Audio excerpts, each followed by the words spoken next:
All right, you guys, the recording started. Thanks again, everybody, for attending tonight. I know it's a little early for some of you that central time zone and headed towards California, et cetera. For us, kind of perfect timing. It's 7 p.m. Eastern, so it works out good on our end. I want to be really upfront with this. This isn't, I know a lot of people have their opinions on coaching. This isn't my way of forcing coaching on you. That's coming down to, like if you feel you need it, like I did, I went out and got it. Okay. And I mean, I've known Steve for, since 2015, I met him at an MLSP event. Okay. And that's why I chose Steve. I mean, we've a little bit of a history, but last year we both went through a very similar, very freaky health scare, I guess the best way to put it. And so that kind of got us reconnected and talking a little bit more. And I'm like, I probably do need some coaching. And it's not like MLM stuff, specifically. It's personal stuff, your personal life stuff, but obviously very applicable to MLM and building your home business. Okay, and that's kind of what we're going to be focusing on tonight. What you need to do daily and at the beginning to get going. And Steve's going to cover that stuff. So let me just give Steve a quick intro here. Steve Krivda is a man of God, loving husband, daddy with a passion to make a direct impact on the world. The main focus, just as tonight, is going to be you. Everyone has blind spots. I don't care who you are. It's true. They hold us back from living extraordinary lives. Understanding those blind spots and their origins allow us to create the life that you're truly meant to live. In other words, kind of you need to get out of your own way, right? Steve has coached hundreds of people globally, from small business owners, CEOs, high-level executive teams. And through his experience, he has become the authority in the art of coaching, training top business leaders to duplicate their success for increased revenues, efficiency, productivity throughout their organizations. Steve is also a motivational speaker, which allows him to transform lives in a short amount of time. So trainings include board certifications in speaking, training, coaching, neurolinguistics, programming, and positive psychology. And I think he's going to probably go through a little bit of his certifications and everything. So I think without further ado, Steve, I'm going to have you come on out, do your own little introduction, and take it away, brother. Geez, man. Thank you. You're welcome. I got to tell you guys, I had really appreciate you, Jason, and what he puts together here. He said 8 o'clock, and I'm like, the boys go to bed between 8:30 and 9, and I'm there for that. So if we could make it work at 7 my time, that would be awesome. So thank you all for accommodating the earlier time. I had a mentor of mine, a coach of mine back years ago, probably 10 years ago. And he was being introduced, and I was introducing him just like Jason is. I was like, man, this is my favorite dude. And I'm going through all this stuff. And he said something that just clicked. He's like, you want to do this because you want somebody that you admire to introduce you. And I admire Jason, what he's been able to do, and listening to the authority he projects right now and what he's been able to do with his team and create duplication, and what he's been able to do the last 30 to 45 days has been really extraordinary. So thanks for letting me be here, man. I really appreciate y'all. I only have 2 slides. So I'll bring those up just so you know a little bit of who I am. I like engagement. I like seeing people. I like having a conversation out loud. I will be asking for a chat correspondence. That would be awesome. And every once in a while, I ask for an unmute, but we'll see how far we get. Sometimes I create these presentations, and sometimes we can get it all done at one time. And sometimes I'm like, all right, so it's only 11. We're doing awesome. Another 45 minutes and we'll be great, and everybody will be able to get to home. So anyways, here we are. So here is, let's push play here. Share my screen, and let's rock and roll.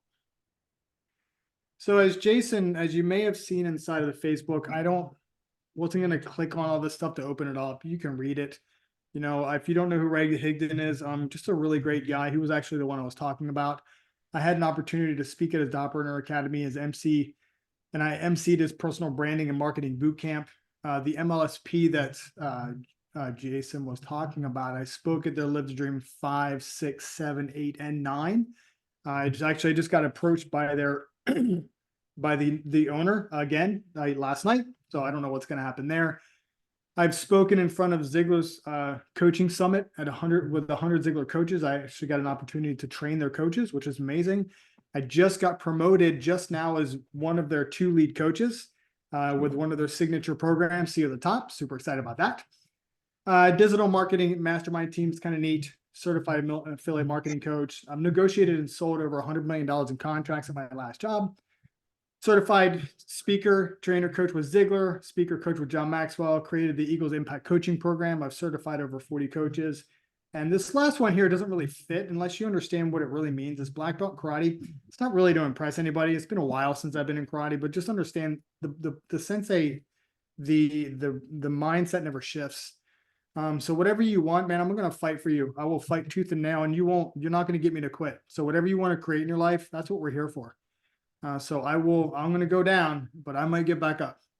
As long as I'm still breathing, I'm coming back. So here's some cool pictures. This is a little one. Look how young that guy is right down the right. Anyways, that's me. That's Ray. And I was speaking at one of his events. That's the marketing boot camp. I speak a lot at my church. They let me keep coming back, which is kind of awesome. So here I am, one of the pictures that my wife took from the front. Here I am training on sales and marketing at one of the MLSP training centers. And here I am that's Tom Ziegler. That's Zig Ziglar's son on the left. That's David Wright. It was his head coach. Now he's training me to take over one of his positions. It was just a really, really cool day for me. That's when I got certified back in 2018. But it really doesn't matter. This is what matters. All the other stuff is cool. I can write a whole bunch of things. You don't know if it's true or not. But this is real. This is over the summer. This is my entire family that lives down here in Naples with us. All my in-laws, you can see Daniel's in here somewhere right there. She's with a pink hat, but here she is on the right. She is my best friend. We've been married for 20 years this year, which is amazing. This is Monday through Friday in the bottom. That's Tyler in the middle and Andrew on the right. We work out. We are at the gym at before 6 o'clock every morning, Monday through Friday, at their request. In fact, they're just arguing with their mommy. They were arguing with her saying, how come we have to, why can't we work out? Just because dad's coaching track. I mean, that doesn't make any sense. They're mad because they can't go to the gym. So really creating some really fun stuff. So that's a little bit about me. I'm an open book. Whatever questions you have, I'm going to ask a couple of different things here. If you are able to come out on camera, that would be awesome. That way I can see who I'm talking to and we can really be with each other instead of, having some kind of a barrier between us. Whatever you decide to do, if you're eating lunch or dinner, eat with me. Make me a little jealous because my family's eating right now. So when I go out, I'm good and hungry. I'm totally good with that. If you're running around in the car, as long as you're not looking at the camera, put it on, man. We'll engage with each other and have some fun here. I've been coaching now for 10 years, and I spent the first 6 years coaching network marketers. And I had a lot of fun. I made a lot of money in network marketing, impacted a lot of people. When the last company I was with, they started getting a little bit not aligned with the legalities. That's a nice way to say it, right? I decided, you know what? I'm gonna align and lock arms with the Ziegler family, and that's what I'm gonna do. So that's where I am. That's what I decided to go from there. So if you could consider this to be like a workshop, right? So you want to grab something to write with.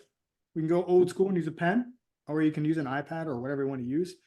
Something to write on. I'm like Jason. I have notes everywhere. I'm the only one that knows exactly where everything is. So that's where I am. But if you can shut down social media and silence your phones, because it's really easy to get sidetracked. My phone dings all day long. If I'm not careful, even on a call, you'll catch me do this. And that's not fair to the person I'm talking to. You're here for a reason tonight. And I don't know what that reason is. So the very first thing I'd have you write down is, what is my intention for being here today? Because Jason, Jason and I have a conversation. We talk a lot. And I know his training is incredible. So whatever you came here for, write it down for yourself. What is my intention for tonight? What do I want to create? What do I want to do? Who do I want to be in the next hour, hour and a half? Because time's going to go by quick. So hold on. So the very first thing we're going to start with is I am a strong mindset coach. I believe that everything starts with mindset. I did get some of the requests. I got Jeff's requests and Dee Dee's requests, and I was going through different people's stuff. I was a script writer. I mean, geez Louise, man. So like whatever you guys want, it's perfectly fine. If I miss something, chat with me. We're all connected on Facebook. If I miss something, just send me a message, and I'll be more than happy to go into whatever you want me to go into. Jason knows that I'm a person of integrity. I'm not somebody that has the intention of pulling you into my world.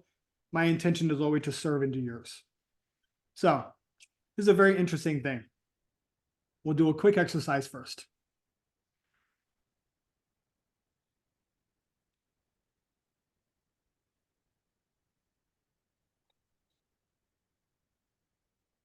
Okay, do you notice how the silence was broken by your conversation that was going on in your mind?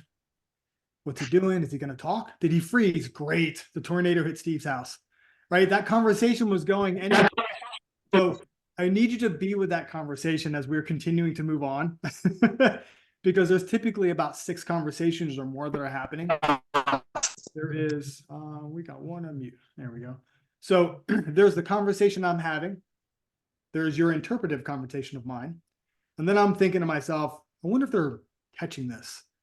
And then you're like, and then your conversation is, I heard that before. And then there's another one that I'm having, and then there's another one. So you can hear how the conversations are going back and forth.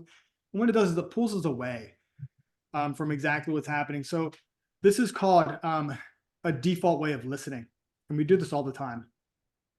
So as we create the conversation tonight, you're going to notice that conversation's going. Who is this guy? What's he doing? What's his background?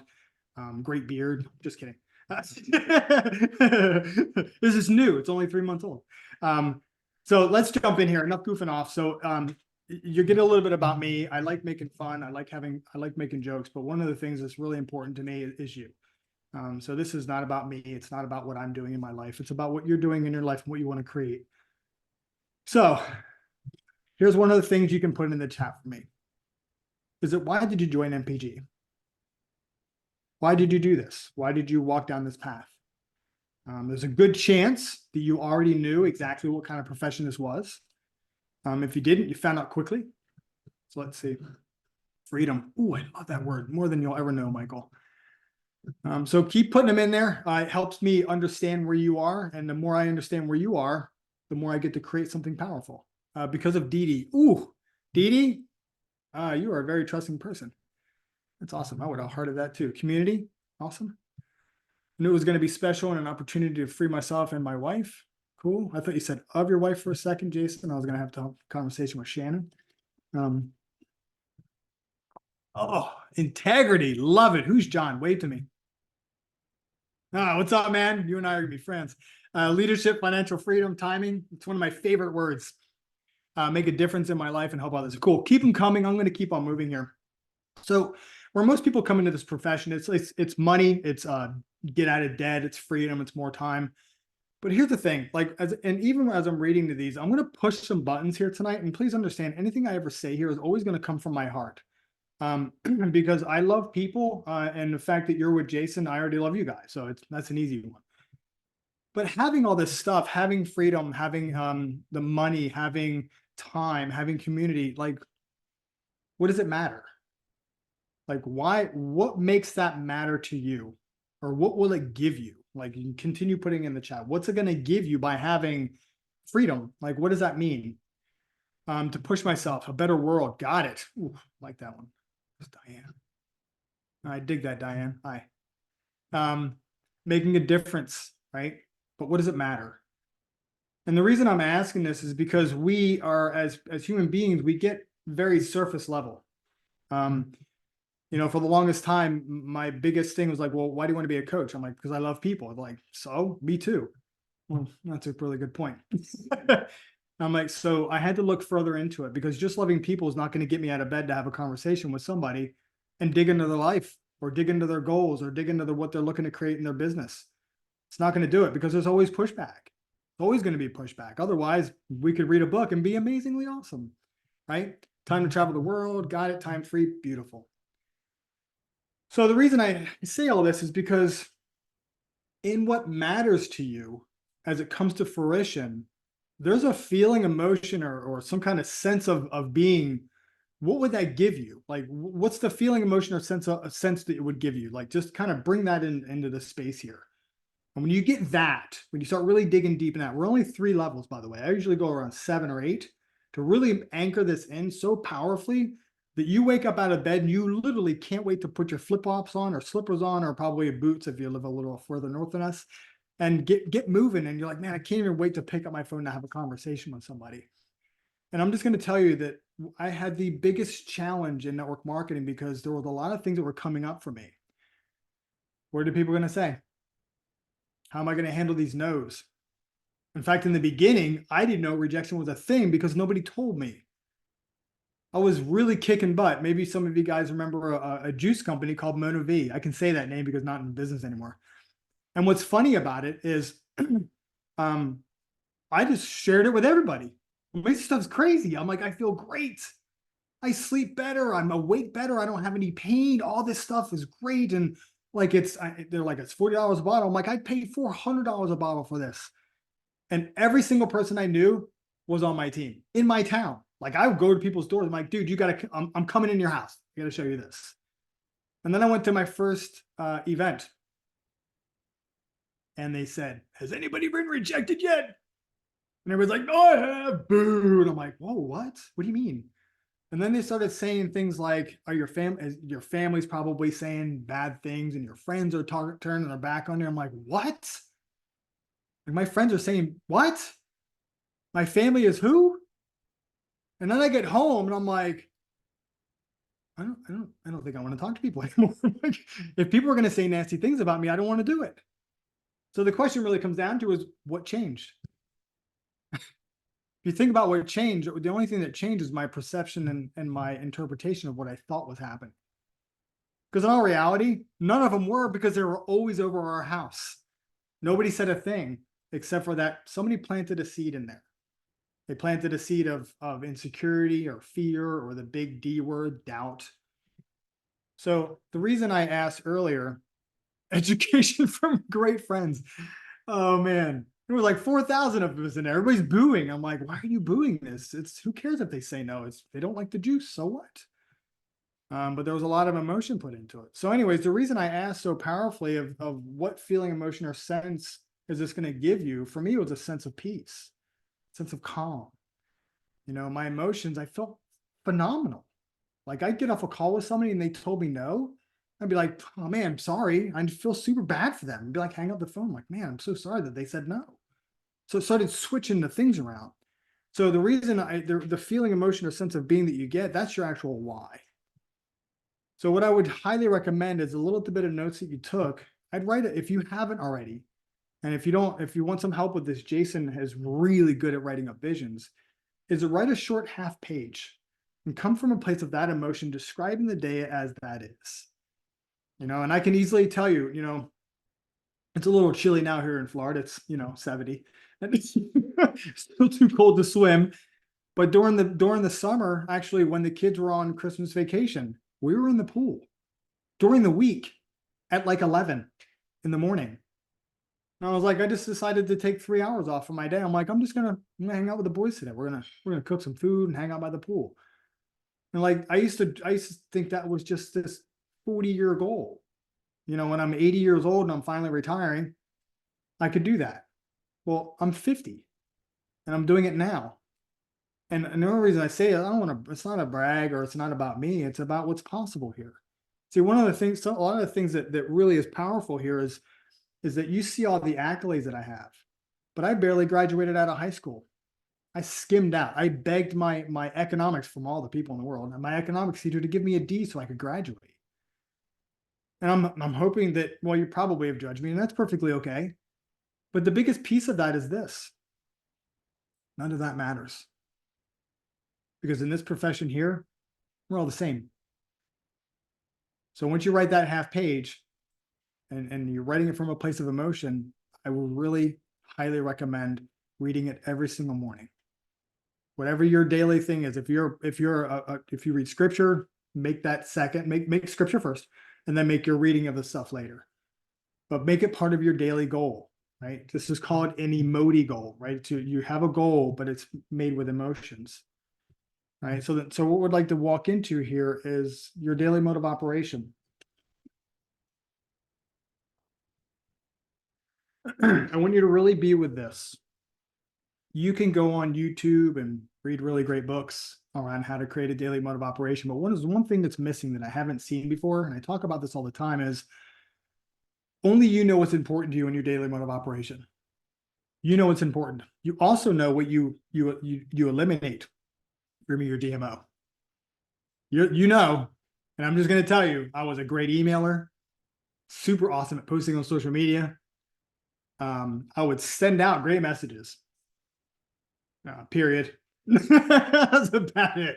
Like I just sat back and just did all the easy stuff, and I would fill myself up with busy, busy, busy. Right. So what we'll do here is we're gonna I'm just gonna, if you want to write this down, track, track, track. If you're not tracking what you're doing, you're not running a business. You know, you take a look at any business on the planet, anything that sells widgets. I've got this somewhere else in my notes, so I'll just skip past this. But what they do is when you come into their store, there's something somewhere. There's a display of something. And if you walk past that, if 20 or 30 people walk past that, they're going to take that and move it somewhere else because they know the numbers. But if it's working there, they say every third person purchases from that box. They know if I want to sell 3, I just need to get 10 people in here or 9 people in here. So by tracking, you come up with your numbers. So the first thing I would really take a look into is you've got to come up with a number of people to talk to every day. Now I was told, oh, I hope I don't contradict anybody here. make a list of 100 people. And what was the first thing I said in my mind? Anybody guess? Make a list of 100 people. What's the first thing my words of resistance? I don't know. I read your lips. Who are you? Let's see. Yesenia, right? I don't know 100 people. I was like, I don't know 100 people. And what did they tell me? Pick up your phone. I'm like, nope. Do you have 100 contacts in there? I don't know. I ain't gonna find out though. So I was resistant everywhere. But here's the thing. You've got to find your number. I was a 3 a day guy. I knew I could somewhere find 3 people to talk to. But if you look at the numbers of 2 people per day, that's 712 conversations started. I didn't say closed, started. And with a 10% close, that's 71 people on your team. If you want to round up, I like rounding up. It's 72. That's fun. And if half of them leave, you're still in the 36 number. And if you're telling your team this exact same thing, you can see how it easily multiplies. Some of them are going to be better. Some of them are not going to be as good as you. It's perfectly fine. But if you look at your DMO, you've got 4 things on it. And I'm going to go a little bit deeper into it because I have a really cool process here. Is you got 4 things: create conversations, talk to people from the conversations, follow up with people, collect a response. That's pretty much it. Not a whole lot to it. Like if you think about, all right, 729, I crushed it. All right, there's my DMO. But there's so much different from this. I don't know 100 people. I told Lexi everyone I knew that rode the bus. That's awesome. See the fire, right? There's fire behind this. By the way, Jason, just want to let you know, use my last cap today, so we need to have a conversation. All right, so what does this look like once you get past the DMO? There it is, man. Are you kidding me? All right, side note. Testimony. I'm 6, almost 2, so everybody makes a mistake in their life. I bought a car that's too small for me. I bought a Honda Civic, the new ones, even though they're bigger, not big enough. However, I went from 32 miles per gallon to over 40 miles a gallon with your cap. So you can use that. Put my name down. I don't care what you put. You can use me. So when you take a look at this, what does it look like? Right? So we talked about tracking widgets. So if you're not tracking it, it makes it very challenging. So the very first thing in this process is that people tend to jump the gun a little bit. It's like, hey, Nina, what's going on? Oh, not much, Steve. Nice to meet you. Cool. How's your gas mileage on the car? Need to lose weight? Like, what? And I still get those messages today, just so you know. Even today, even though it's been around, we've been around this for a long time, still people are teaching that practice. I'm not a fan of that. You could do whatever you want to do. I'm just going to let you know your 10% closing ratio, which I think is really low. Anyways, you could probably really crank that up. It's probably going to drop down to about a 1. So you plant the seed, right? This is a very simplistic process. So follow along with me, and I'm going to take you through something here to really light up. Hang on one second here. I got one. There we go. Thank you. So the planting the seed is basically connecting with somebody. Now I use numbers in my Mac. It's kind of like Microsoft Excel for PC.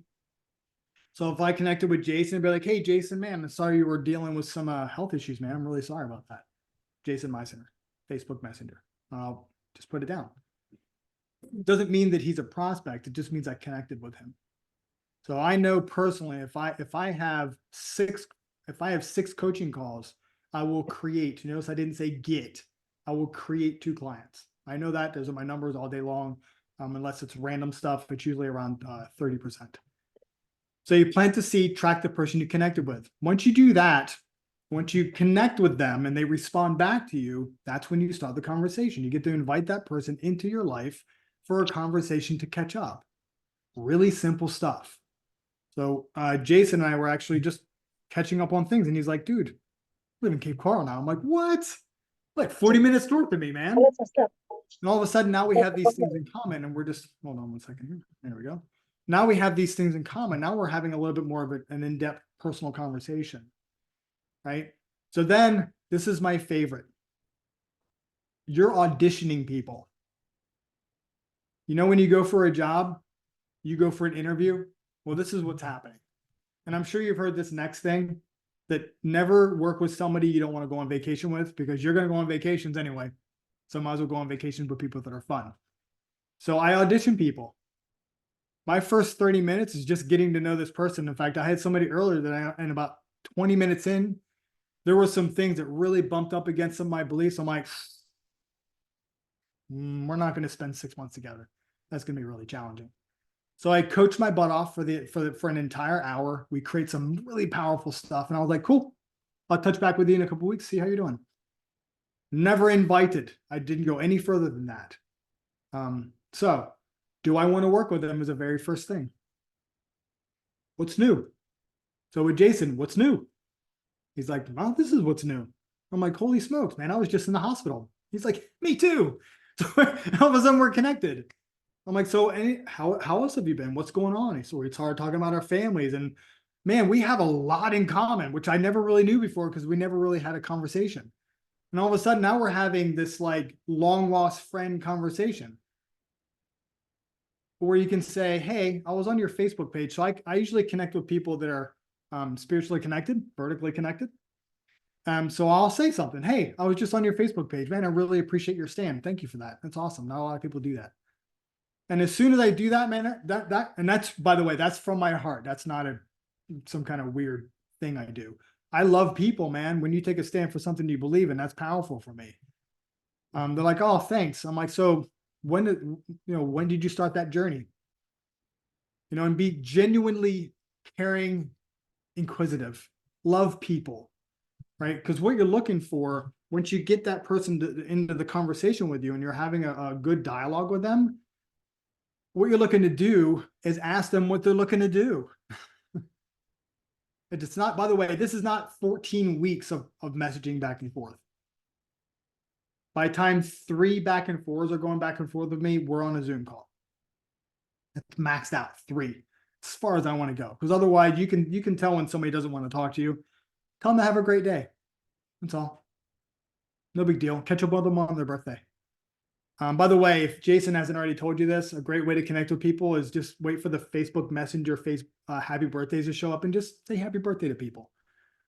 Really easy stuff. But what I like to do with people, y'all mind if I sit? It's standing a lot today. Sweet. That's good. So what I'll do is I'll say, so what are you looking to do? What are your goals for 2024? This has been my fun thing this time. If it's not 2024, what are your goals for the next 6 to 12 months? What are you looking to create for yourself? Like, when's the last time somebody asked you that question outside of this profession? No, me neither. So when you ask somebody, they're like, I don't really know. I don't know. Guess. What do you want in your life? And you allow them to start sharing a little bit about themselves. Like, you know what I'd like to do? What's that? I'd like to go to the Caribbean this summer. Really, it's amazing. I've been to the Caribbean for where to? If you notice, I give a rip about people when you're talking about this kind of stuff. And once that starts happening, once you start creating that, it's like, well, I'd like to get myself out of debt. And you're going to start finding that there's going to be a lot of similarities between the two of you all. And if it's not, you just go on your merry way. Because if you're at a party and you start up a conversation with someone, you're not getting along with them, you don't hang out with them. You cheers them with your lemon with water, and then you leave. You walked over and talked to somebody else. And once that starts happening, what I did before, because I was really strong in the last downturn. In the last downturn is when I really shot up. Is that, man, so this inflation is crazy. Like when we go to the store, we used to fill our carts. Now I bring one of those little baskets with me. Like that's as much as we can get. Or the gas in my car. Or you know what I'd like to do in 2024? I'd like to drop 15 pounds. That'd be awesome. Or my belt doesn't work anymore. I'm tired of putting holes in my belt. That'd be awesome. I'd like to change my belt and buy a new one that doesn't have to expand out. What if you hear what I'm saying? Once they share with me, I'm sharing my own story and just being really real with the person. And then I ask them a really powerful question. Once you start getting them, you'll hear, I call them complaints. A complaint is just something we're challenged with that we're not doing anything about. That's all a complaint is. So once I hear the complaints and I'm like, I'm dealing with the same thing. Let me ask you this question. What if I could help you with that? Would you be opening to hear that? I don't care if it's weight loss, more money, dealing with inflation, I don't know, fuel, whatever it is. Like, well, so I'll post that in the chat. I don't know how many times I've said that out loud. Yeah, there you go. So, and there's a space that most of us sit in. And you can just give me a nod, or you can give me one of those, oh crap, he's reading my voice, he's reading my mind smile. Is that there's a thing that most of us do is we look for the perfect thing. Perfect response, perfect conversation, the perfect quote unquote pitch, the perfect something. And then we search for that for about 6 to 12 months. And after the 6 to 12 months, we go, well, this didn't work for me. I'm out. Or this isn't my season, or this is too hard, or whatever we decide to validate our reasons for leaving and going to the next shiny object. Like it's going to be like this pen is going to be different from this pen. This writes way better than this one over here. I'm going to use this one now. And then we find out this one runs out of ink just like the other one did. So my story to share with you is be willing to make mistakes. There are 7 billion people on the planet. You can make 7 mistakes. You'll be okay. Not that big of a deal. But in every mistake, you learn something new. And here's a funny thing. And I'll just say it from a coaching point of view, because this is recent. I coached somebody on something and we created a great insight, got some awesome goals out of it. Wasn't even what they came for. And I was like, what was your biggest takeaway? They're like, my biggest takeaway was this is the one I came for. I'm like, oh, well then, I'm sorry for not hearing that. So all I did was like, how about we just have another call completely on me?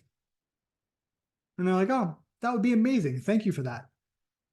I could have curled up. I could have turtled up. I could have just been like, I'm out, and freaked out and left Zoom, whatever. But it doesn't really matter. What matters is what happens afterwards. I had my very, back in 2010, I went into a gold and silver company, really cool company. They're not around anymore. And this is a weird thing. Like, this is 2 companies I live with. Maybe it's me. No, I'm just kidding. So my very first guy who signed up, I was on the phone with him for 90 minutes. And he's like, all right, where's your link? I'm like, here's my link. Signs up, and I got off and went back to my computer and I already had the email. I'm like, this is amazing. And then about a year later, I was really doing great. I went to a lot of schools. I learned all kinds of mindset stuff. So I started training, and I said, does anybody have anything to share? And his name's Joe. Joe gets on. He's like, I got something to share. And I'm like, oh, cool. This is my first person that came into my company.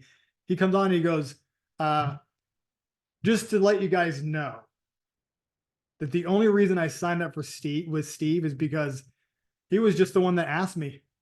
In fact, after 90 minutes of talking with him, I just was like, good Lord, would you shut up?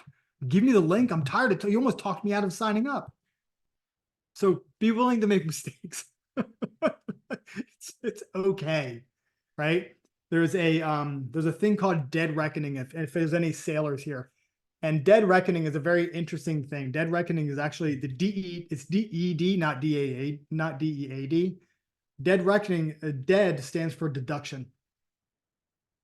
And what's going up out of self-defense? That's exactly what it was. So deduction is what dead reckoning is. Back in the day before we had GPS and sonar and radar and everything like that, what the sailors would do is they bring this giant map out, they get the compasses and they get the stars and line it all up. And it's not about finding out where they are, it's finding out by where they're not. And by being willing to make mistakes, you're finding out where you're not. And you're also going to find out where you are. And you're never going to find out where you are unless you're willing to make mistakes. And it's okay to make mistakes. You're a human being. And if you don't make mistakes, let me go get my camera. I'll come to your house so I can watch you walk on water. Just to be straight. One of the things I'm going to give you guys tonight, I asked Jason if I could give you all something. I don't sell, I'm not done. I'm just going to put this in the chat now so you have it, so I don't forget. That right there is the Get Motivated series by Zig Ziglar. It's not Steve, it's Zig. That's him. And I also gave you a copy of my book in there. So there's nothing for sale. I promised him I wouldn't sell anything tonight because I don't like doing that anyways, because that's rude. I'm only here to serve.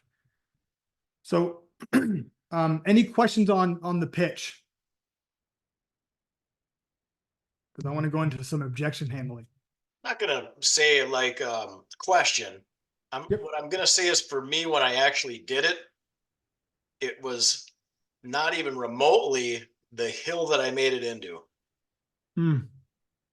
You know, Yeah. once, like when Steve says, you know, don't be afraid to fail. The failure, the pain that you think it is, it's not like remotely what you think it is. It's not. As a matter of fact, you're gonna be like, that's it.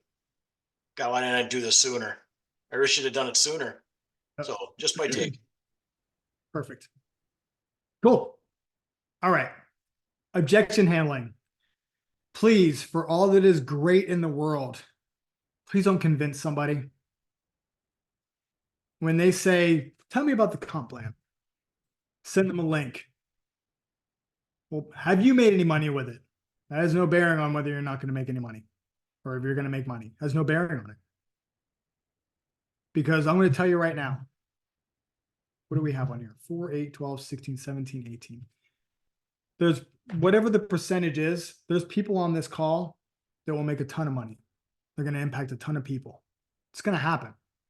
It's just inevitable. If you just continue having conversations 2 a day, you're going to get this. Just no question. But along the way, people are going to tell you no. I got into network marketing 2006.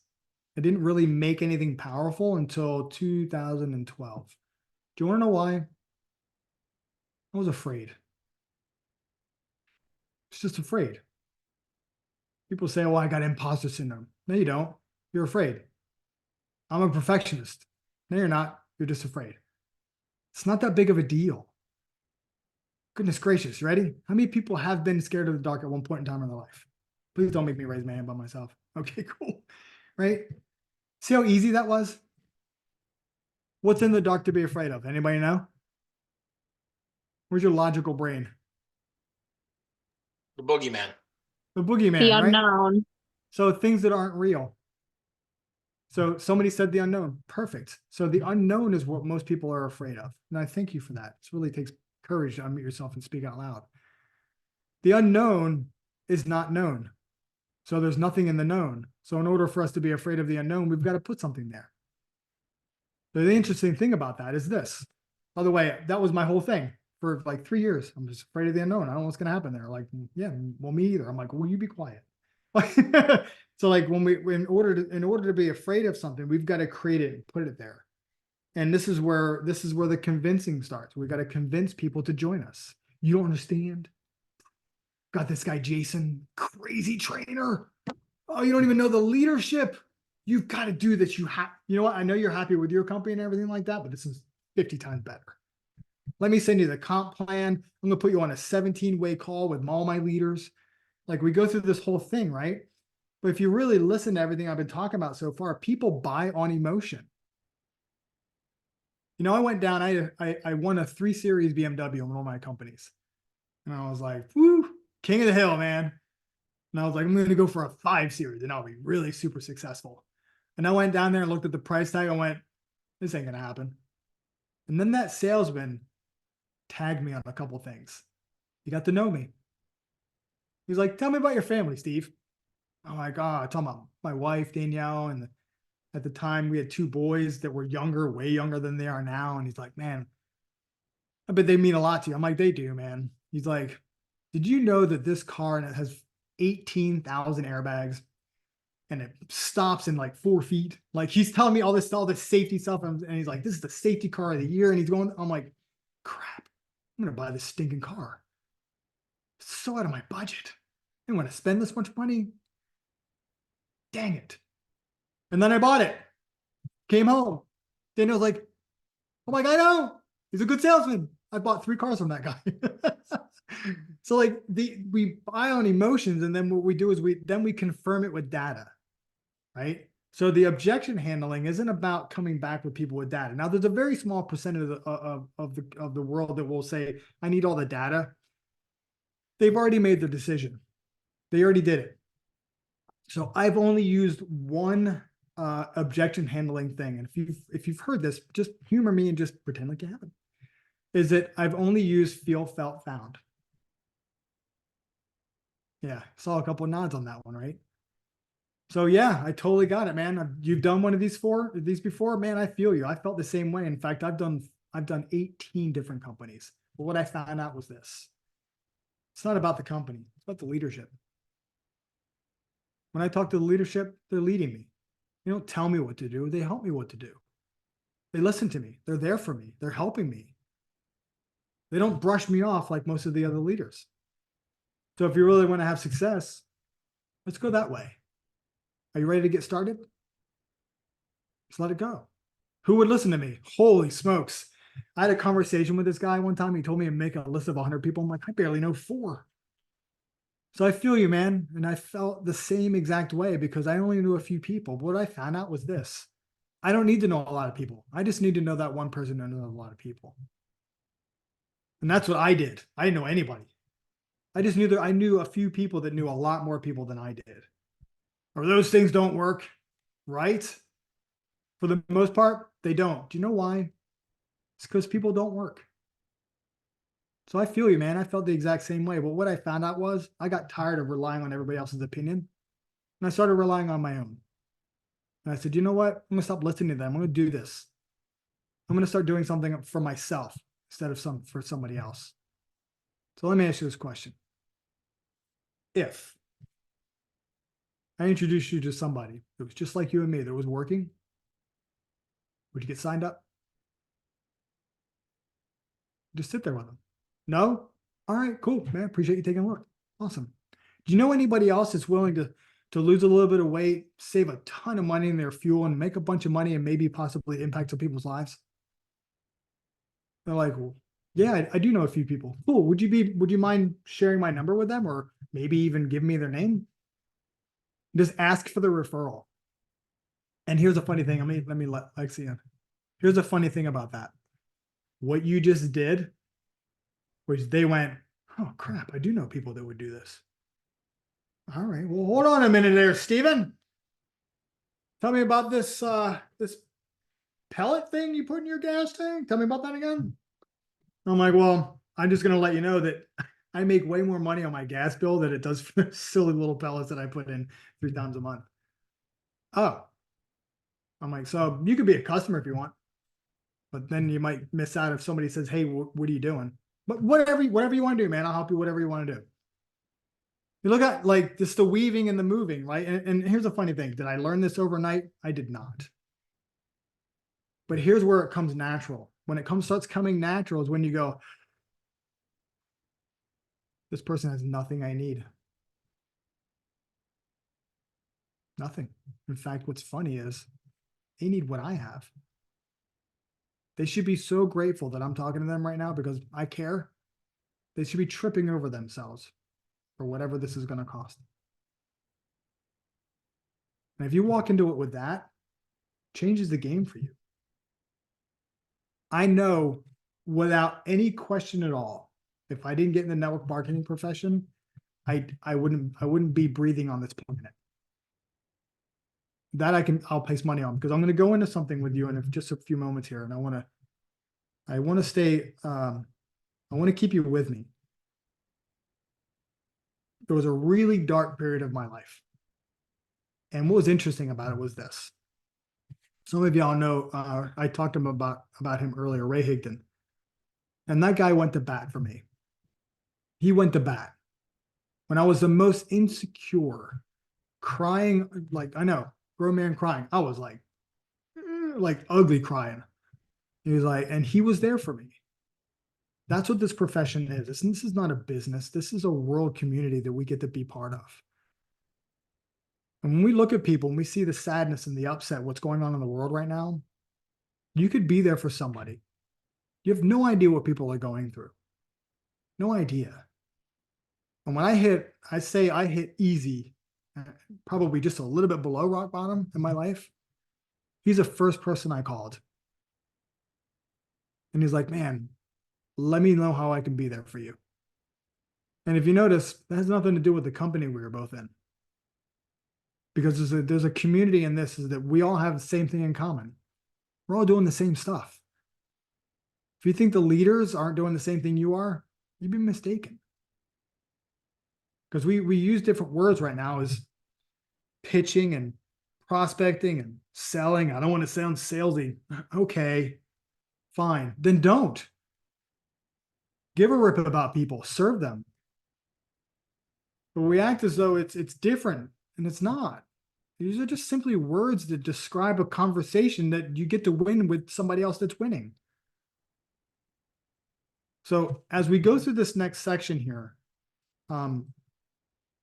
I'd like for you, if you're bold enough, and you don't have to be, this isn't like a weird challenge, because this takes courage to speak this out loud, is what's hanging over your head right now that's not allowing you to have what this business is willing to create with you. What's there for you? A serious decision to grow yourself, change you. Who's William? Wave to me, William. There he is. Hey, William. Beautiful words, man. So as you're thinking about this, whether you write it in there or not, there's a powerful conversation around if there's a book called The Gap, Dan Sullivan, I think. Good book, great book. No matter what you're doing for work. But right now we have a gap, right? We have a gap of where you are and where you want to be, right? And if you look at this, there's something missing in the gap. I look at everything as, thank you, Lexi. I look at everything as a process. Everything is processed, right? Our emotions gum up the process, but it's there, right?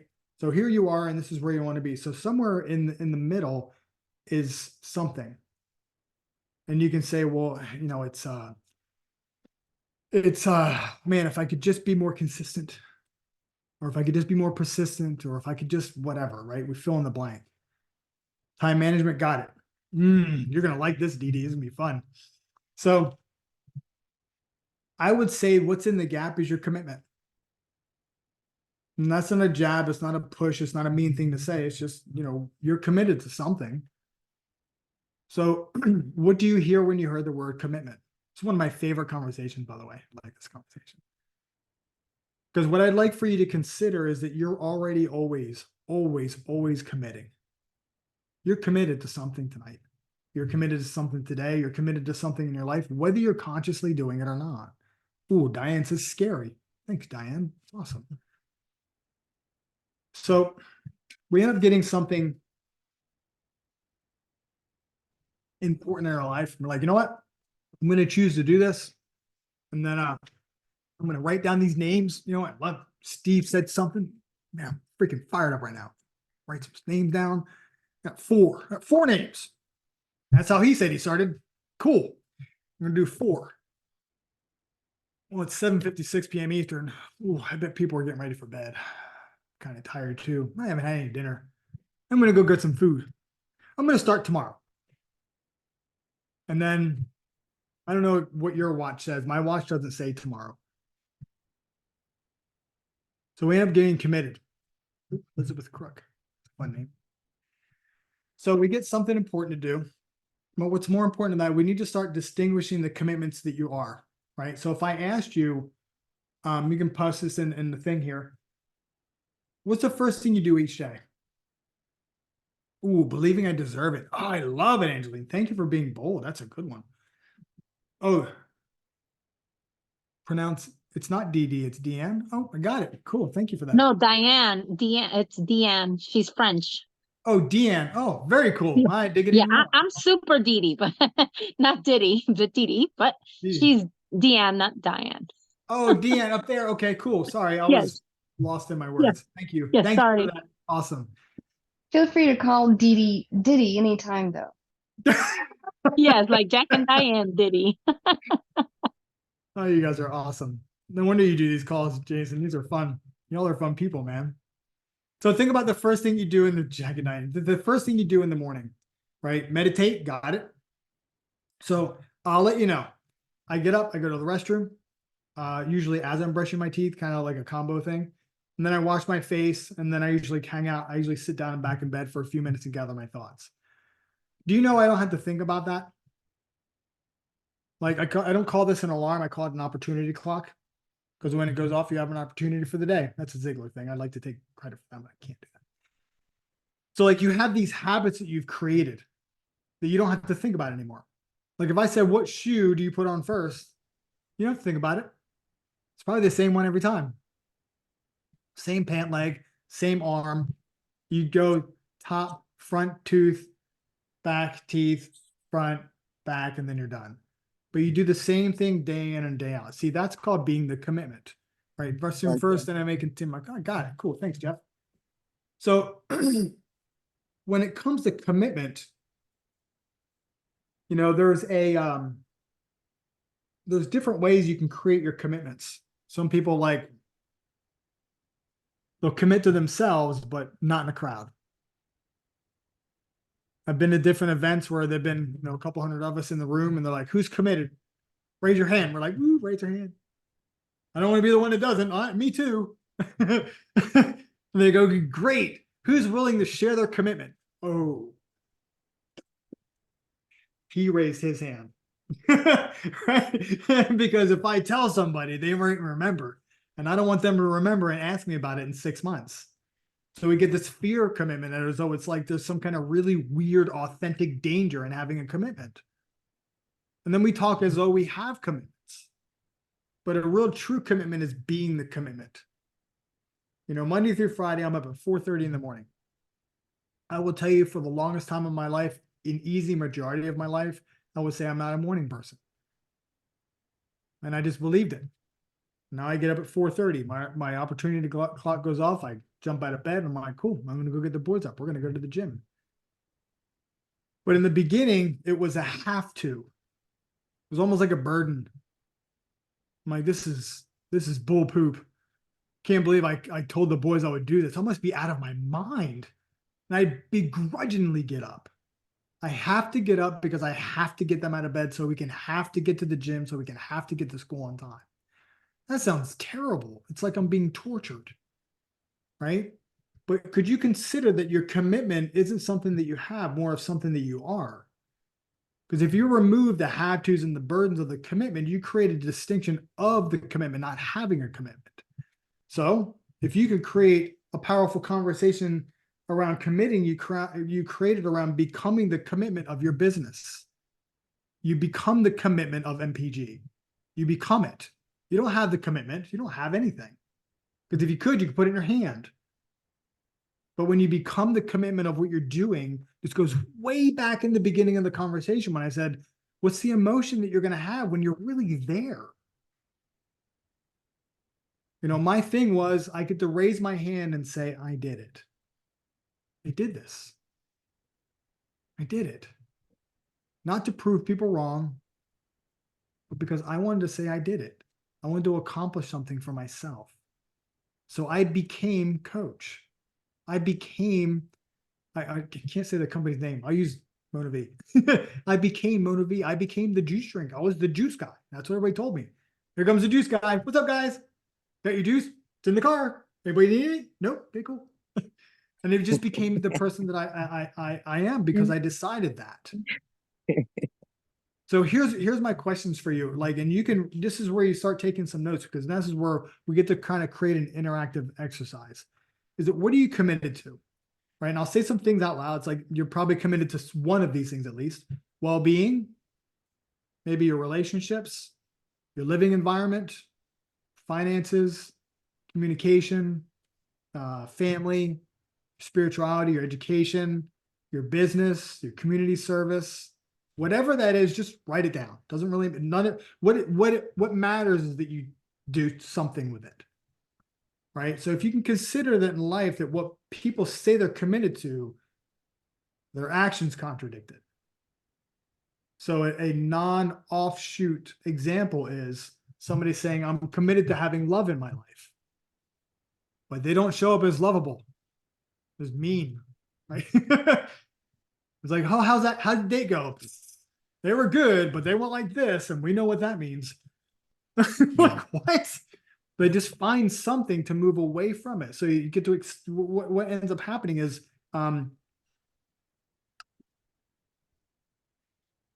it's like, I'll give you plenty of examples. I mean, I get ahead of myself. So the issue that we're dealing with here is we have authentic, which this is an authentic pen. There's only one like this on the planet. One of my clients, this is actually out of the redwood trees out of California. And there's only one like this. Kind of cool. I was like, wow, that's amazing. And I use this all the time. I don't put it somewhere. I use this pen. But this is as authentic as it gets. I even have the same ink in it. Like, I haven't even changed the ink. This is authentic, 100%. Nothing's changed. But inauthenticities are what we create from that, right? So if I asked you right now, if you're a network marketer, there's a good chance that you're a serving person. You're probably a giving person. You're probably also a loving person, right? Does anybody want to fight me on those? All right, cool. But when you become aggravated or maybe passive aggressive, anybody else passive aggressive on here? That was my old Steve. Right? I was good at it too. I could train people and I was terrible. But it's an inauthentic way for us to be as human beings because that's not how we naturally are. What it does is it's hiding what we're really feeling. That's what I mean by inauthentic, right? So when we have an inauthentic commitment, we're just not being honest with ourselves and we don't even know it. And here's how I can tell you, ready? You can participate on this part if you want to. How many commitments did you break in 2023?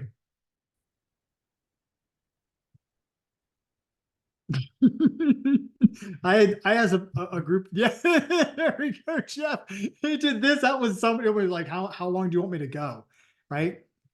And it's to do what? I'm not gonna ask you, don't have to repeat, don't have to respond to that. But there's a good chance there was something that is important to you. So think about that for a minute. Right? We have these commitments, right? So I'll be really easy here. I have commitment to my family. I have commitment to my fitness and being in the gym, and I have commitment to my work and my clients. Really simplistic stuff, right? Probably not too far from what you guys are talking about. You have your family, you've got your physical well-being, and you're probably committed to MPG. I was like, I would hope so. Otherwise, you wouldn't even be here. But something to understand, we're already committed. We were committed before we actually spoke the commitment. But the question really, the powerful question on the other side of that is, what are we already committed to? And these are what are called the undeclared commitments, right? So here's some of my, this used to be embarrassing, but I've said it so much, it doesn't make it, mean it anymore. Is I'm incredibly committed to my family. But Jason will be the first person to tell you that one 1 hour session sometimes turn into 90 minutes. So spending time with my clients instead of spending time with my family. And I justify it too. I'm like, oh, we were so close to the breakthrough. Give me 20 more minutes. 20 minutes will go by. Give me 5 more minutes. 5 more minutes again. And all of a sudden, boom. So where is my commitment to my family, right? Can you see where the balance and the scale starts going off, right? I'm really committed to my well-being. Well, guess what? I also have a hidden commitment of oatmeal and cookies and chocolate, right? And it's at 9 o'clock at night. And it wasn't until I figured this stuff out, I didn't see myself doing it, right? Or serving people, find out exactly what they're looking for in their life and never take it any further. Or sending a blind link. You guys know what I mean by a blind or a cold link, right? Blind or cold link. Or an email blast. Oh, geez. Or not following up. I know there's at least one person that resonated with one of those. So in your investigation right now, as I'm speaking these things, be very cautious to look, make sure there's no wrongness there if you fit any of those, because there's nothing wrong with it. Because what's interesting about it is you probably didn't even know. I didn't know. I didn't know that's the way I was being. So what we call these are hidden commitments or a hidden agenda. Totally, you're gonna have some fun, right? We have these hidden agendas, right? So you make your list. So let's really make this real. You make your list, get your pen, you got 10 people to talk to. Like, this is my easy list too, man. Not even my chicken list, right? Chicken list is, by the way, a made up list, right? Of people that we're afraid of, like they're going to beat us up for asking them a question. But we have this list, right? There's 10 people. These are my easy people. I know they're probably going to at least entertain the conversation. You know, I'm going to call those people. And then all of a sudden you make the first phone call, or you're like, you know what? Instead of calling Jason, he's probably busy. I'm just going to text him. Hey, bud, what's up? Not much at work. No worries. No worries. Cool. It's all right. No problem. I'll text you later. Whew. That was close. Holy smokes. I almost had a conversation with Jason. Jeez. All right, cool. All right. Nina's next. I'm going to text her. You know what? She's probably at work. Might get in trouble. I'll send her a Facebook message. She can have that message when she gets home from work today. So you can see, like, so this hidden agenda that we have, it's about looking good. It's about creating safety. I don't want to be criticized, or most feel like they're avoiding judgment, or this hidden commitment of being comfortable. We have this fallacy of safety. So what is created from that? What's the hidden commitment here? Well, I don't have to do the work. Who said that? Steve, yep, right on. Justify fake work. I don't have to do the work. Or I never fail. I'm just going to keep at it. Sooner or later, somebody will read my mind and they'll say yes. So here's a funny question. TP reports are late. Oh, good movie. So, so what changed here, right? It's what changed is once you start recognizing, does anybody resonate any of those examples, or was I just kind of speaking into the atmosphere? Yeah, I figured as much, because we're human beings, right? So here's what's neat. What I would highly recommend you taking a look at is what is your hidden commitment in there? Like you're committed to making this work. You're committed to impacting lives. Good Lord, if I scrolled back up and looked at all the things you were up to and why you're doing what you're doing, it is like amazing. And when you land this, if you continue to move forward and you continue to do exactly what Jason and leaders are doing inside of this company, you will do that. You just will. That's it. Like, period. I could put an exclamation on it. I didn't want to yell. But when you start looking at what's behind this justifications or validations or reasons or excuses or whatever you want to call them, it's all about keeping yourself nice and tidy in our little bubble. And we don't have to worry about what people are saying. I don't have to be wrong. I don't have to look bad. Nobody's going to judge me. All this kind of stuff. But you're the one that has to live with it. And that's why I'm talking the way I'm talking right now. I don't want you to live with it, because living with it, excuse my language, sucks. It feels bad right here, right in this area right here, man. It just hurts. I don't know why. It's crazy. is because we're breaking our word with ourselves. Because here's my question. You ready? Oh, this is a painful one. So it comes from my heart. If I break my word with you over and over again, what does that make me? You can speak it. I won't be upset. Unreliable. Oh, he's so sweet. Isn't he a nice guy? Does anybody want to be real with me? A liar. Thank you. Yes, it makes me a liar. Of course it does. But when we do it to ourselves, all of a sudden we get away with it. But that's why it hurts. And ours, Michael, you're freaking cool, man. When that's what happens though, when we're breaking our word with ourselves, we're lying to ourselves and it hurts. So once these hidden commitments, once these hidden agendas are present and you start to see them, I know you saw them. You cannot see them. And once you see them, you can't unsee them. But once you do, and you continue to walk down the path, now you're choosing. Now you get to be responsible for it. And since you've been choosing something that wasn't bringing desired results, guess what? You get to choose something different or be responsible for your choices. This isn't a bad thing. This should be an epiphany that should light up a light bulb in your mind going, holy smokes, I didn't realize why I wasn't reaching out to people. We can all say that we were scared and we were concerned about judgment and all this kind of stuff. And we can put labels on it. You can label it all day long. Good Lord. I have books that I purposely stopped reading on my shelf because it labeled me. It just gave me a label to hang out with. I'm like, good Lord, I'm an imposter. Great. There's no solution to this. You just told me what I am.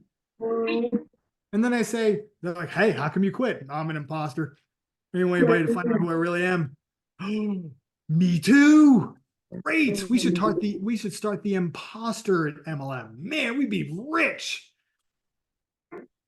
But if you can hear the hidden agenda of all these labels, the things that we say about ourselves, the perfectionist, the imposter syndrome, afraid of judgment, fear of success, fear of failure, we don't even know that that stuff really exists because we didn't give ourselves a chance to actually fulfill the commitment that we created in the beginning because we're trying to keep ourselves safe. And here's the biggest piece.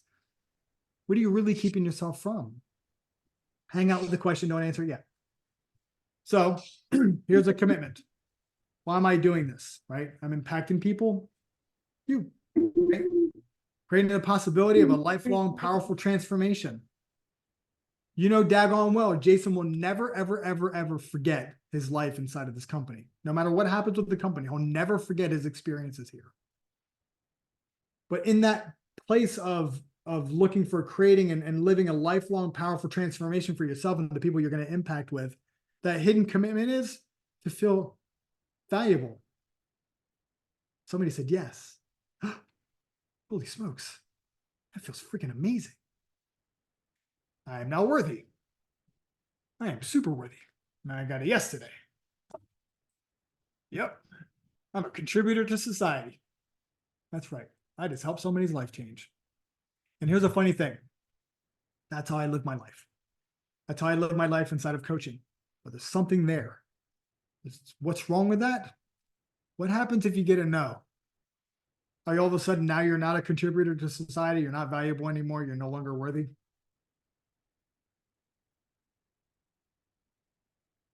Logically, our mind's going, well, of course not. That doesn't make any sense. But somewhere back in the back of our mind, it's telling us, well, they're saying no to me, not to the product, service, or opportunity. That's where we get hung up. So in knowing that secretly we're either looking to get something or avoid something in our questions and prospecting, pitching, sales, or whatever you want to call it, we know that's there, then you can be aware of it. Good luck. I got hit by a car one time. I was riding I got really crazy on this crazy health kick. And I was riding my bike to and from work. It was like 8-mile ride. It wasn't that far, but it's far for me because I was big. And I got hit by a taxi cab. Do you know it was the last time I got hit by a taxi cab? Do you know why? I'm a lot more careful. I don't go whipping through parking lots on my bicycle. I stopped doing that. So like when we start paying attention to the things that are there that we don't see, all of a sudden it becomes available. It's like, man, I've been avoiding that because I've been afraid of, I thought not that people were going to judge me, that I was going to look bad. Huh. I'll be darned. That's an amazing thing. Well, you know what? Them saying no doesn't say no to me. It says no to the product. So I made this all about me. Good Lord, I was being selfish. Dang it. There was a guy, man, if this isn't Rocky to the core, it's a hard one for me to say without getting emotional. I'll say his name was Jeff because I don't want to say his real name. He had an opportunity to speak from stage, and I happened to be there for this. And he was a pastor at the time. They found out that he Jason, stop ruining my story. They found out he was in network marketing, the board of elders, and they dismembershipped him. I don't know if you know what that means, but they gave him the boot. It's no longer the pastor there, couldn't come back to the church. So he was pretty beat up about it, right? And it was a great company. I knew the company he was in, great company. And he kept spiraling and spiraling and spiraling. And then he found himself on the edge of his bed one day with a gun in his hand. This is a true story. I'm not making this up, I promise. And he was getting ready to take his life. Like he was at his wit's end. He thought God disowned him and all this kind of stuff. And finally he's like, God, if you want me to be on this planet, I want you to give me a sign. I promise you I'm not making this up. He said about a minute later, one of his phone rings and he looks down. It's one of his friends that he talks to all the time. He's like, what? And he goes, what are you doing? I'm in my bedroom. Why? I'm coming over. Now's not a good time to come over. I'm coming over anyways. Click. And he's like, and it rang and rang and rang and rang and rang. Never picked it up. He's like, whatever you believe in, believe what you believe, right? Knock on the door. About 5 minutes later, guy comes in. He's like, hey, why are you still in your bedroom? Get out here. I need to show you something. That was back when we did DVDs, the DVD and the DVD player. And he watched it and he goes, wow, this is the most amazing thing I've ever seen in my life. And all the people there, they believe the same thing I do spiritually. Like they sure do. He goes, I'm in. That guy made it to the top of the company in like 18 months. All because somebody cared enough about him to pick up the phone or call to his house. And that's the power that you all hold in your hands. We're either committed to being safe and being all about us, or we're really committed to making change. And knowing the hidden commitment, it no longer has power over you. This hidden agenda of safety, it's no longer hidden. When you see the hidden and all these undeclared commitments and these hidden agendas and all this kind of stuff, now you take responsibility for them. Because for most, it's not, I don't know what to say. Oh, it killed me, man. And I know the guy's a friend of mine now, a really good friend of mine now. But for most people, it's not, I don't know what to say. It's not, I don't know what to do. You can ask your upline or your power leaders or anything like that. You can ask all the different people in the group. You can ask them what they say. It's not that. It's keeping nice and safe, which is actually a complete fallacy because it doesn't feel good. It doesn't feel good when you go to bed at night when you don't do what you said you would do. It's actually costing you the one thing that could bring you that outside of the safety place, the safety that you're looking for. I'll say that one more time. This fallacy of safety is actually costing you the one thing that could bring you the safety that you're looking for. So here's a neat thing. If you had $20,000 in the bank right now and you knew there was $20,000 more coming in the next month, how much different would life be right now? Good. How many people could you impact? When you see the homeless person on the side of the street and you give them $1 or $4 or whatever, instead of doing that, you take them to a hotel and say, you know, I'm going to put you up for the night. Or whatever it is about you. I see the doggies in the ground. My mom was a massive ASPCA person. She loved puppies, man. Oh, craziness. Imagine what you could do. Imagine what you could do with your church. Imagine what you could do with your favorite charity. God, this is all about talking about making money. Come on. About wanting money, what you can do with it. Exactly. It's about what does that give you to Probably what I help would and do. serve the world. Help the homeless. Exactly. Yes. Who was talking? Nicholas, man. Then Preach. help the homeless. Help Yes. the homeless. Thank you. There you go. I help Right? the homeless. They come Awesome. by our house on the railroad tracks. Awesome. So here's my last question for you all. And this is where I'll end, and we've got about 10 minutes left. What becomes possible for you when you take responsibility for these hidden agendas and hidden commitments? What becomes possible when you see them and you realize they don't have control over me anymore? And here's how I describe it.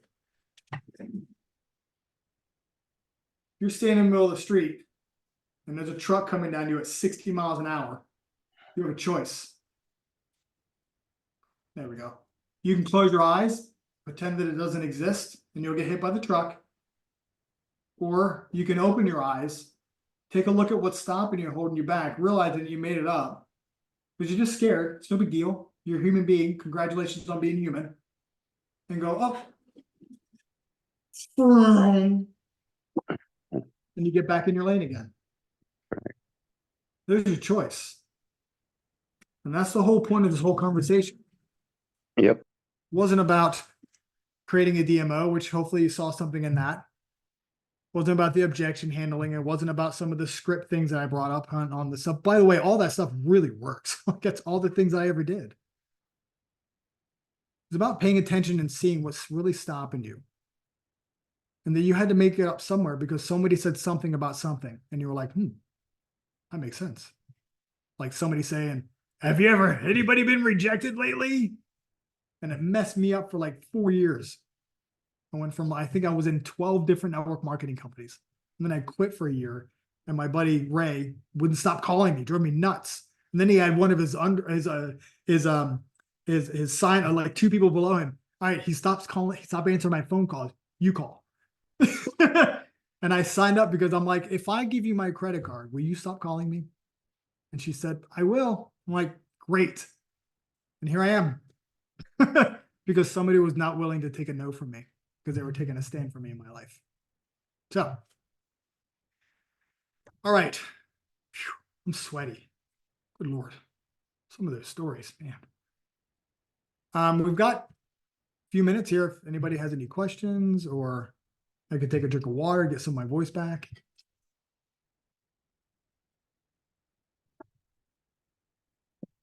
Yeah, don't hesitate, everybody. You got something. Go ahead and feel free to unmute and ask Steve while we got him. I know we got the coffee talk call here in 6 minutes, so take advantage. What about, I'll say something. Yeah. So what about, what do you think about being too aggressive? Because my thing is rejection is not a big deal, but I'm pretty aggressive. Is that a bad thing or a good thing? How do you define aggressive? You know, like I'll Talk Japan. Julius is a good example. I think you're up his butt. Pretty good. yeah, I guess I'll stay on people. If they say they don't have time, I'll be like, why not? Or, where you got going on that you don't have time, let's make a date. What are you doing on this day? I'll be pushy in some cases, but don't know if that's a good thing or if that could be, I love that question, and I would remove all the words you use to describe that and say you're taking a stand for somebody's greatness. Awesome. Okay. That's what I hear. I don't have any time. Really? How long are you going to let that stop you from living a powerful life? Awesome. Thanks. I don't have any money. Man, I used to use that same exact thing. I didn't have any money, but now I do. Somebody took a stand for me too. Hey, Stephen. Thanks, John. Yes. Who is that? Angeline. Yes. Hi. How are you? Happy New Year, everyone. Happy New Year. I don't know if you got back to that question that you asked earlier. But mine, I would say, is obtainable prosperity. What was the answer to that question? What was the question? When we were talking about scared to get too much or feel, the ability or the opportunity. And you said you had a question that you were going to ask the answer, or you were going to ask for the answer at the end. So Oh, it was yeah. around that time. I didn't did actually somewhere in write here. it down verbatim, but mine is obtainable prosperity, because I said, about deserving it, but that's Mm. kind of base. It's because of how I was raised too. And I lived off the land on a dairy farm, and we worked for everything that we got. Yeah. And, nothing just came to you. You worked for it. Mhm. That's why I was a paper girl and rode a bike 1 extra mile just to get $1 for a month. Mm. It was also the fact of, and this is something I've kind of always lived by, but it's not, money is the root of all evil. It's the love of money is the root of all evil. So it's a mindset with that as well, because I have seen it personally in my life in Mm. different avenues where somebody has nothing, or they do, but they don't see it, and then they get money, and then it can taint you, Yeah. Yeah. and or become an arrogancy or a material thing. And so it's like a balance, and that's what I think. I'm not an MLM or mark. I sold clothes because everybody needs those. You don't even have to push that. People are coming to you to buy that. Okay. And that's what I know. I've been a manager of many shops of selling clothes. I wanted to be a designer, but hey, I got into marketing for clothing. And then I sold antiques, because if you don't have the money, you're not coming in to buy antiques. But this is like a different avenue because I haven't been around that, and I took care of kids. So for me, it's also learning the ropes, like, you know what I'm saying? And I'm better hands-on or one-on-one, even talking, than I am reading and trying to identify.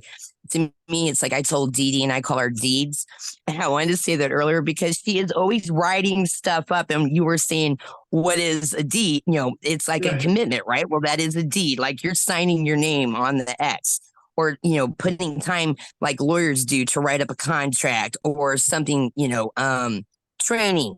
So that, and sometimes it's just good spiritual upliftment to hear from people that have been doing something, that have that knowledge. For me personally, I'm speaking to, Yeah. if anybody can, agree with me, but, so that is that's what I meant by that. But yes, my answer to your question was obtainable prosperity.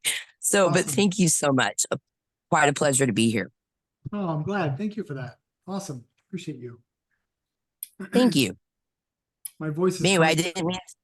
I didn't mean to take over, and you said you had no more minutes, but I'm always late too. So I work very good under pressure, but that's a familia thing too, because we're always doing stuff on our land, so to speak, that we always ran late for stuff, like being out in the garden too long, like, oh crap, we got a ball game. Got it. So yes. Anyway, I'll stop. Thank you. Thank you. That was awesome. I love Okay, y'all. squeeze in And I one care. more. Hey, do you care if I go? Is that okay? Yes. I'm sorry. Oh, I'm sorry. Thanks, Steve. I just Go approach ahead, people a lot of times. I've been through a lot in my life, even coming out of my body twice and nearly dead. I just tell them I love you enough and care for you enough. I want to share this with you. After I make a connection, I always try to build a relationship first, because that's what it's all about. But Sure. when you start telling people that you love it and care for you, that gets their attention. And I said, I can help you where you're at, or help you go where you need to go or want to be. Hmm. Okay, simple as that. I'm not trying to sell anything. I'm trying to lead. Leadership creates a vacuum. Leadership could be bad or it could be good, but if you do it with compassion and love, you're on the right track. Right on, man. All I want to do is love on people. I appreciate you for that. Thank you for reinforcing that, William. Yeah, no problem. Well, all of us need to have more love in their lives. Share it. Yeah, can't get enough, man. Awesome. Thank you. Elizabeth. How do you make the transition from when you're waking up? My problem is this. I mean, I said to myself this morning, I should have been up at 4:30 a.m. I had other things that needed to be done before 6 a.m. so that I could maximize my day. But I'm foggy. Sure. I wake up and my brain is, for lack of better words, it's addled when I wake up. It's not thinking straight. What is the thing that you do at that moment to get yourself feet on the floor. Well, I can tell you that this guy right here, not next to my bed. It's across the house. It's across 25 feet away. It's actually in my bathroom. So when I turn it off, the very first thing as I do is I pick up my toothbrush. And I start brushing my teeth and I start my routine. Mhm. Julie says dancing, listen to a song. It's gonna be what first, all right. So if you want me to be real with you, I would ask you, is it really a problem or is it simply something that you're doing? I would say half the time it's really a problem. Like I'm so foggy when I wake up, but that could be because I've been up 5 times during the night with a dog that, Could be. and in and out. And so I'm tired. And then I opt for something else, but it does make me feel terrible. And I am a liar because I said I was going to start early Sure. and get, you know what I mean? So I Yeah, so totally here- resonate so- with what you said. Here's a fun question then. What do you think would need to be different? Or what do you think's missing that if you had it would help you?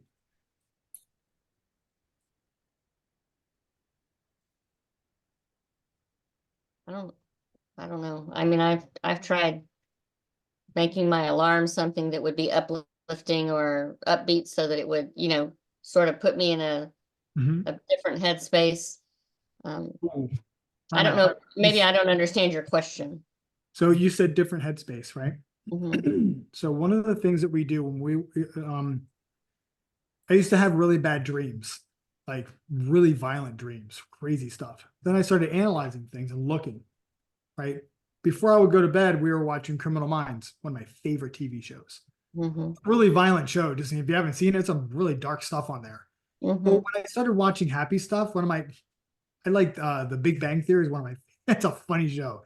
So we started watching that stuff, started watching comedies and funny stuff before I was going to sleep. So I was sleeping better. So I started doing some research on it. Your last thoughts going to sleep is usually what the thoughts that are growing with you all night long. It's it's creating your dreams, is all this kind of stuff. And then you wake up with that. So something might help. I'm not a big to-do person, but if you're going to do something quite a little bit different, is grab, it doesn't have to be a full page. 2 things. 1, ask yourself the question, how did I grow today? And write that down. And then you can write 1 or 2 things of what you've been most grateful for in the day and hang out with those gratitude thoughts going to sleep and see what happens there. And I am in the Facebook group and I'd love to know how that works. And what you I'll do it. All right. Thanks. Please follow up with me on that, Elizabeth. Okay. Thank you. One more. Who's the one? I see him coming. I think Jeff is trying to unmute. I Oh, have a question. Who's that? Dan. Hi. Hi, what is the Facebook group and can we join? Oh, are you talking about the he's in Jason Boom group? Incubator. Jason's. Oh, Yeah. okay, He's great. absolutely in Boom Incubator. If you guys need to get in touch with Steve, he's there. Excellent, thank you. You're Man, welcome. I have a request. Can I put a request? On the picture that Jason was, man, nice picture, dude. That was really cool, by the way. Can you guys put your takeaways on that? Like what you got from this conversation? I would be really grateful for that because I can only get better and I can only do more. I can only serve higher only by what you say. So whatever your takeaways were, I'd love to see that if it's cool with you guys. Yeah, I'll put the next comment in that thread. I'll just put takeaways and then you guys just fill her in. Yeah, cool. And I'm not a sleep expert, by the way, so there's probably some people in here that really know what they're talking about. I'm a mindset person. I know what worked for me, so I can only pass on that information. Just to kind of put that out there. I've kept you guys 5 minutes past my integrity, just so you know. This is Jason had me promise. We do have the coffee talk call. I know that, you guys, but I know Jason? Steve too. He'll give you a little extra. It's just. Elisa had a question, Jason. Elisa had a quick question. Oh, cool. I didn't see. Oh, perfect. Yes. Lisa. Thank you, Jeff. Yeah, I did have it, but he gave me the website is what I wanted so that I could go to Cool. that website and see what it said. Yeah. Steve website? It's the How to Get Motivated series, and it's a copy of my book. This Oh, little okay. tiny book right here, it's called Road Trip on Purpose because it will take you on a road trip. There's a Okay. really cool exercise in this. All right, thank you. Thanks, Jeff. Love the name of your book. Thank you. Thanks, Lexi. Awesome. Cool. All right, Dee Dee, everybody. praying for you and your surgery tomorrow, Dee Dee. Yeah, good luck. Yeah, Dee Dee. that is Thank you, tomorrow. Tom. Oh, yeah. Okay. Yes, Yes. prayers for Dee Dee. Prayers for Dee Dee. Absolutely. you. Prayers for Dee Dee. For excellent sleep too, Appreciate Dee, that. before you have to go Thank in. you. Get good Thank you. rest. Amen. Love you, girl. Y'all are good people. Love you man. I'll be too. praying for you. I'll be praying for you, sis. Thank you. Thank you. It's Thank you. all Thank gonna you. go swimmingly. You're gonna be amazing. If that's possible, you're gonna be like better than the Bionic Woman. Oh, there you are. I love your face. You can join the club, Dee Dee. Yeah. It's not This is not Hi, duplicatable. lady. Stop getting into car accidents and Not stuff. I did duplicatable. it like Lexi did I it. don't do like me. recommend it. Hey, No, I stop don't it. either, and I've been in plenty. I got you, girl. I'm praying right now. All right, you guys, I'm going to get Steve this, kiddos. Thank you, everybody, for coming tonight. That was awesome. I think we hit 22 at one point. That was Thank you. awesome. Thanks for showing up. I Appreciate will you make all. this recording available as soon as possible. If not tonight, it'll be tomorrow morning. So thanks, everybody. Thank you. Have a great Thank night. you, Hey, Steve. Jason. Bye, y'all.